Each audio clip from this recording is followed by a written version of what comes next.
Hi friends, எப்படி இருக்கீங்க எல்லாரும்? வருகின்ற 29ஆம் தேதி நான் நடித்து நான் தயாரித்த திரும்பி பார் திரைப்படம் தமிழகம் முழுவதும் திரையரங்கில் வர இருக்கிறது. அதனால் நான் என்றைக்குமே லைக் பண்ணுற, ரொம்ப விரும்புகிற யூடியூப் சேனல் என் நண்பர்களை வந்து கூப்பிட்டு உங்கள்கிட்ட பேசணுன்னு ஆசையாக இருந்தது. உங்களை எல்லோரையும் கூப்பிட்ருக்கேன். இந்த படத்தை பற்றியும் வேறு ஏதாவது கேட்கணுன்னாலும் நீங்கள் கேளுங்க, அதுக்கான பதில் நான் சொல்கிறேன். என்னுடைய முதல் தயாரிப்பு இந்த படம். சார், இது என்ன மாதிரியான படம்? ஆக்சுவலாக மக்கள் எல்லாரும், இளைஞர்கள் முதல் முதியவர்கள் வரை கண்டிப்பாக திரும்பி பார்க்கக்கூடிய ஒரு படமாக இயக்குனர் இப்ராஹிம் அவர்கள் வந்து பண்ணியிருக்காரு. இங்கே பணம் மட்டும்தான் வாழ்க்கை, இந்த பணம் இருந்தால் எதை வேணால் பண்ணலாம் அப்படின்னு நினைக்கக்கூடிய மக்களுக்கு முன்னாடி பணம் என்னெல்லாம் செய்யும், அந்த பணத்தால் எதையெல்லாம் வந்து ஒரு மனிதன் இழக்கிறான், அந்த பணத்தால் என்னெல்லாம் வந்து எந்த ஸ்டேஜுக்கு மனுஷன் போயிடுறான்றது தான் இந்த படத்தினுடைய முதல் கண்டென்ட். இது அரசியல் சார்ந்த படம் கண்டிப்பாக இல்லை. அப்படியெல்லாம் கிடையாது. அவங்க எல்லாரும் நமக்கு சப்போர்ட் பண்ணியிருக்காங்க. முதல் படம் எப்படி இருந்துச்சு? அதோட எக்ஸ்பீரியன்ஸ், தயாரிப்பு, நடிப்பு எல்லாம் ரொம்ப ஹாப்பியாக இருந்தது. ஆக்சுவலாக நான் எதிர்பார்க்காத அளவுக்கு இயக்குனர் இப்ராஹிம் அவர்கள் வந்து நல்ல ஒத்துழைப்பு கொடுத்துருக்காரு. மியூசிக் டைரக்டர் என்னோட நண்பர் தேவ்குரு ஏற்கனவே வந்து ஹிந்திலெல்லாம் பண்ணியிருக்காரு. இந்த படமும் சிறப்பாக மியூசிக் கொடுத்துருக்காரு. 2 பாடல்கள், 2 ஃபைட்டு, காமெடி, காதல், க்ரைம் எல்லாம் கலந்த மாதிரி வந்துருக்கு. நீங்கள் தயாரித்து நடிக்கிறதுக்கான காரணம் சார், அவரோட கதை உங்களுக்கு பிடிச்சி போயிடுச்சா இல்லை வேறு? இல்லை சார், ஆக்சுவலாக நான் ஏற்கனவே 2 படம் பண்ணியிருக்கேன். அந்த படம் ரிலீஸுக்காக வெயிட்டிங்கில் இருக்குது. இந்த படம் வந்து தயாரித்து பண்ணணுன்றது என்னுடைய நீண்ட கால கனவு. அதை நான் பண்ணியிருக்கேன். இப்போவும் வந்து ஒரு மலையாள படம் கமிட்மெண்ட் ஆகியிருக்கேன். அடுத்தது வந்து ஒரு தெலுங்கு படம் பேசிட்டு இருக்காங்க. அதனால் எனக்கு சினிமான்றது வந்து என்னுடைய ஒரு மிக சிறந்த ஒரு ஹேபிட்டு, சந்தோஷம். மிகப்பெரிய இயக்குனர் நடிக்க வச்சுருக்கீங்க உள்ள இருக்காரு, அவருக்கு என்ன மாதிரி கதாபாத்திரங்கள்? சார் வந்து மிக சிறந்த ஒரு மனிதர். அவர்கிட்ட நாங்கள் கேட்டோம், சார் இந்த கதையினுடைய கருவே வந்து உங்களை வச்சு தான் சார் மூவ் ஆகும், எங்களுக்கு கொஞ்சம் ஹெல்ப் பண்ணுங்கன்னு சொன்னோம். கண்டிப்பாக பண்ணுறேன்னு சொன்னார், பண்ணியும் கொடுத்தாரு. முதல் படம் தயாரிச்சிருக்கீங்க, ஆனால் முதல் ரிலீஸ் ரொம்ப முக்கியம். ஸோ ஆனால் ஒரு 10 படம் ரிலீஸ் ஆகுது. ஸோ தியேட்டர் கிடைச்சிருக்கா? எந்த நம்பிக்கையில் நீங்கள் ரிலீஸ் பண்ணுறீங்க? தியேட்டர் கிடைச்சிருக்கான்றது வந்து சிரமமான ஒரு விஷயம்தான் சார். பட் இருந்தாலும் 10 படம் கிடையாது, 20 படம் ரிலீஸ் ஆனாலும் இந்த திரும்பி பார் என்ற படம் மக்கள் அனைவரையும் கண்டிப்பாக திரும்பி பார்க்க வைக்கும், சிறப்பான படமாக இருக்கும். டைட்டில் எதுக்காக நான் திரும்பி பார்க்க? இன்றைக்கி வாழ்க்கையில் எல்லாமே வந்து நம்ம எதையுமே வந்து திரும்பி பார்க்குறதே கிடையாது சார். மனிதன் கவலையில் இருந்தாலும் திரும்பி பார்க்குறது கிடையாது, சந்தோஷமாக இருந்தாலும் திரும்பி பார்க்குறது கிடையாது. நம்ம ரூட்டில் போயிட்டு இருக்கோம் அப்படின்னா போயிட்டே இருக்கும். பின்னாடி என்ன நடக்குது, நமக்கு பின்னாடி என்னெல்லாம் வந்து நமக்கு சதி நடக்குது, நமக்கு எல்லாம் என்ன சந்தோஷம் நடக்குதுன்னு நமக்கு தெரியாது. ஒரு நாள் திரும்பி பார்க்கும்போது நம்ம வாழ்க்கையில் ஒன்றுமே இல்லாமல் இருக்கும், இல்லை எல்லாமே கிடைக்கும். பட் எதையுமே நம்ம திரும்பி பார்க்கறது இல்லைன்றதுனால தான் அனைவரும் திரும்பி பார்க்கணுன்றதுக்காக இந்த படத்துக்கு திரும்பி பாருன்னு தலைப்பு வச்சிருக்கோம். அதெல்லாம் ஒன்றுமே கிடையாது சார். மக்கள் வந்து சின்னவங்கலேருந்து பெரியவங்க வரைக்கும் ரசித்து பார்க்கக்கூடிய ஒரு படமாக தான் இந்த படம் இருக்கும். சார், இப்போ கங்குவான ஒரு பெரிய படம் வந்து ரிலீஸ் ஆச்சு. ஸோ அதில் வந்து நிறைய நெகட்டிவ் விமர்சனம் வருது. இனிமேல் பப்ளிக் ரிவ்யூ யாரும் எடுக்கக்கூடாது அப்படிங்கிற ஒரு எழுதப்படாத சட்டத்தை போட்டிருக்காங்க. திருப்பூர் சுப்பிரமணியம் அவர்கள் வந்து அறிவிச்சிருக்காங்க. ஆனால் இந்த சின்ன படங்களுக்கு அதிகமாக ஆதரவு கொடுத்தது இந்த பப்ளிக் ரிவ்யூவும் இந்த யூடியூபர்ஸும் தான். ஸோ இதை எடுக்கக்கூடாதுன்னு சொல்கிறத நீங்கள் எப்படி பார்க்குறீங்க?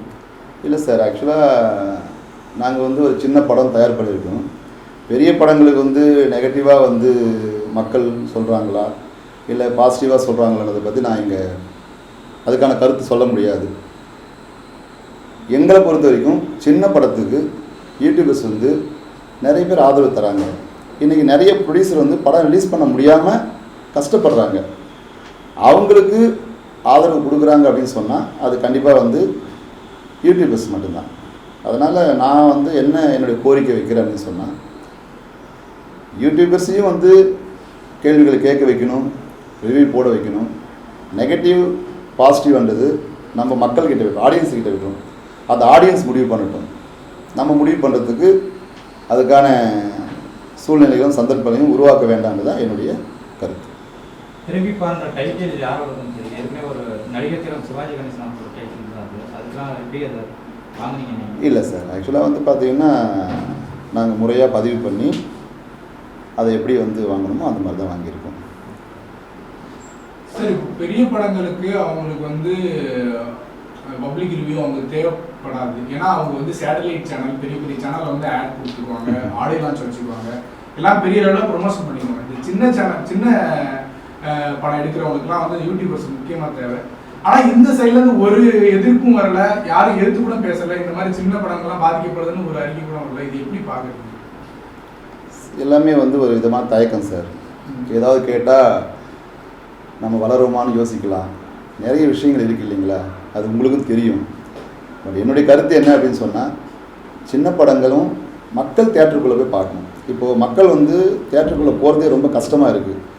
ஆடியன்ஸ் வந்து ஒரு பெரிய ஆர்டிஸ்ட் நடித்தா மட்டும் போய் படம் பார்க்கலாம் அப்படின்ற ஒரு மன ஒரு இதில் வந்து இருக்காங்க.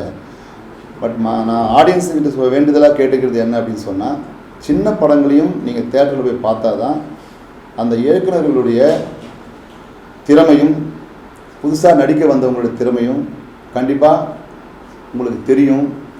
உங்களுடைய ஆதரவு தான் வெற்றியும் தோல்வியும்.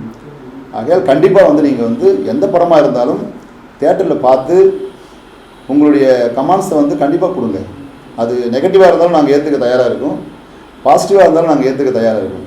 எதுவுமே பார்க்காம சில விஷயங்களை வந்து பேசக்கூடாதுன்னு தான் என்னுடைய ஒரு கருத்து. அந்த பிரஸ் மீட் எதுக்காக வச்சீங்கன்னா யாரும் வரல, ரிஷி இவங்களா நீங்கள் மட்டும் பேசுனீங்க? அப்படிலாம் கிடையாது. எல்லாருமே ஆக்சுவலாக வந்து எல்லாருமே வந்து பிஸியாக இருக்காங்க.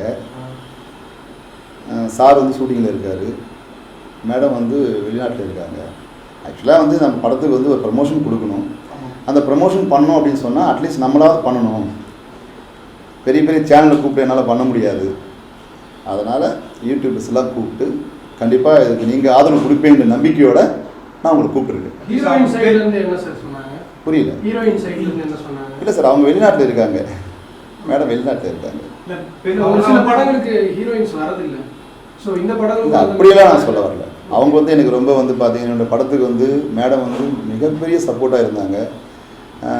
நம்ம ரிஷி சார் வந்து ரொம்ப சப்போர்ட்டாக இருந்தார். அஸ்மிதா மேடம் ரொம்ப சப்போர்ட்டாக இருந்தாங்க. திரைப்படத்தில் நடிச்சிருக்கிற ஐயா நாஞ்சில் சம்பத் அவர்கள் வந்து எங்களுக்கு மிகப்பெரிய ஒரு சப்போர்ட்டாக இருந்து பண்ணி கொடுத்தாரு. அதுக்கப்புறம் நம்மளுடைய இயக்குனர் பேரரசு சார் வந்து நல்லா சப்போர்ட் பண்ணாங்க. ஆக்சுவலாக எல்லாருமே வந்து எங்களுக்கு ஒரு நல்ல ஒரு சப்போர்ட்டிங் தான். இங்கே வந்து பார்த்தீங்கன்னா நீங்கள் தான் போகணும், நாங்கள் தான் வரணும் அப்படிலாம் எதுவுமே கிடையாது. நாங்கள் படத்துக்கு வந்து ஏதோ ஒரு ப்ரமோஷனுக்கு வந்து இதை வந்து வளர்த்து விடாததும் உங்கள் கையில் தான் இருக்குது. திரைத்துறையில் இருக்கிற நிறைய பேர் வந்து விமர்சனம் வேணும்னா இப்போ சொல்லிட்டு இருக்காங்க. ஆர்ஜே பாலாஜி அவர்களும் நேற்று ஸ்டேஜில் பேசுகிறப்போ விமர்சனம் தேவை, ஒரு பிஸ்கட் கடைக்கு வந்துட்டாலே அதை விமர்சனம் பண்ணலாம், என்ன வேணாலும் போனாங்க, அதே மாதிரி தான் ஒரு படமும் அப்படின்னு இருக்காரு. நீங்கள் இதை எப்படி பார்க்கணும் சார்? விமர்சனம்ன்றது வந்து மக்கள் பார்த்துட்டு முடிவெடுக்க வேண்டிய ஒரு விஷயம், பார்க்காமையே முடிவெடுக்க வேண்டிய ஒரு விஷயம் கிடையாது. பாலாஜி என்ன சொன்னதும் வந்து உண்மையான ஒரு விஷயந்தான். நல்லா இருந்தால் நல்லா இருக்குன்னு சொல்ல போகிறாங்க, நல்லா இல்லைன்னா நல்லா இல்லைன்னு சொல்ல போகிறாங்க. அது வந்து என்னென்னா,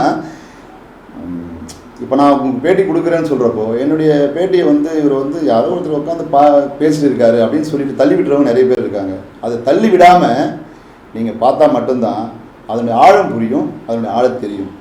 அதுக்கப்புறம் முடிவு பண்ண வேண்டியது. சார், இப்போ பேரரசு சார் வந்து நிறைய படங்களுக்கு ப்ரெஸ் மீட்டுக்கு வந்து சின்ன படங்களுக்கு ஹெல்ப் பண்ணுறாரு. இப்போ நீங்கள் ஒரு ப்ரொமோஷன் வச்சுருக்கீங்க, ஏன் வரல?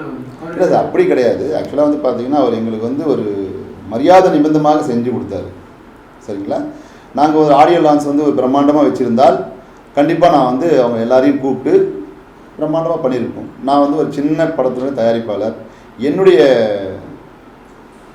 வசதி என்னதை பார்த்து தான் நான் உங்ககிட்ட பேசிட்டு இருக்கேன். டேரக்டரும் நல்ல படத்துக்கு டைரக்டர் சார் வந்து இன்னொரு படம் ஷூட்டிங்கில் இருக்காரு. உங்களுக்கும் ஏதாவது சண்டை? அவர் வந்து என்னுடைய பிரதர் மாதிரி. என்னுடைய அடுத்த படத்துக்கும் டைரக்டர் வந்து அவர் தான். அதனால் அதெல்லாம் ஒன்றும் ப்ராப்ளமே கிடையாது. பேரர் சார் நடிக்கிறப்ப உங்களுக்கு ஏதாவது சஜஷன் சொன்னாரா? சார் அவர் வந்து ஆக்சுவலாக அவர் வந்து பார்த்தீங்கன்னா ஒரு பெரிய இயக்குனர். அவர் எனக்கு மட்டுமே கிடையாது, நிறைய பேருக்கு வந்து நிறைய விஷயங்களை வந்து எடுத்து சொல்லக்கூடிய ஒரு நல்ல மனிதர். இதை இப்படி பண்ணணும் அப்படி பண்ணணும்னு சொல்கிறது கிடையாது. பட் இப்படி தான் அப்படின்றது வந்து அவர் என்றைக்குமே நல்ல விஷயங்கள் தான் வந்து சொல்லுவார் சார். சார் இந்த மாதிரி சின்ன படங்களுக்கு நிறைய பேர் சப்போர்ட் பண்ணுறாங்க. வேறு யாரையாவது நீங்கள் போய் பார்த்தீங்களா? ரிலீஸுக்காகட்டும், வேறு விற்பனைக்காகட்டும், சேலுக்காகட்டும் ஏதாவது போய் பார்த்தீங்களா? இல்லை சார், இது வரைக்கும் வந்து நாங்கள் அந்த முயற்சி பண்ணல. ஓகே. ஆக்சுவலாக வந்து படம் ரிலீஸ் ஆகட்டும், மற்றபடி எல்லாமே நம்ம பார்த்துருக்கோம் அப்படிங்கிறதுக்காக வெயிட்டிங்கில் இருக்கும். சார் கடைசியாக கொஸ்டின், படம் எப்படி வந்திருக்கு, எத்தனை தேட்டர் ரிலீஸ் பிளான் பண்ணியிருக்கீங்க? சார் ஃபஸ்ட்டு வந்துட்டு எத்தனை தேட்டருக்கு கிடைச்சாலும் ரிலீஸ் பண்ண ரெடி. ஆக்சுவலாக நாங்கள் ஒரு 100 தேட்டர் பிளான் பண்ணுறோம். எங்களுக்கு எத்தனை தேட்டர் கிடைக்குதுன்னு தெரியல. எத்தனை தேட்டர் கிடைச்சாலும் நாங்கள் போடுறோம். நான் வந்து உங்கள் எல்லார்கிட்டையும் கேட்குறது என்ன அப்படின்னு சொன்னால், இந்த படத்துக்கு நீங்கள் நல்லபடி வந்து ப்ரொமோஷன் பண்ணி கொடுக்கணும். இப்போ நீங்கள் கேட்டீங்க ஒரு கேள்வி, எங்களை வந்து உள்ளே விடமாட்டேன்றாங்க சார் அப்படின்னு சொல்லிட்டு கேட்டிருக்கீங்க. உங்களுக்கு நாங்கள் வந்து மேலும் மேலும் நாங்கள் சப்போர்ட் பண்ணணும் அப்படின்னு சொல்கிறப்போ எங்களை நீங்கள் வளர்த்து விடுறது தான் அது உங்கள் கையில் இருக்குது. நீங்கள் எங்களை வளர்த்து விடும்போது கண்டிப்பாக நாங்கள் சப்போர்ட் பண்ணுவோம். இந்த படம் வந்து கண்டிப்பாக பெரிய லெவலில் வெற்றி அடைகின்ற நம்பிக்கை எனக்கு இருக்குது, எங்களுக்கு இருக்குது.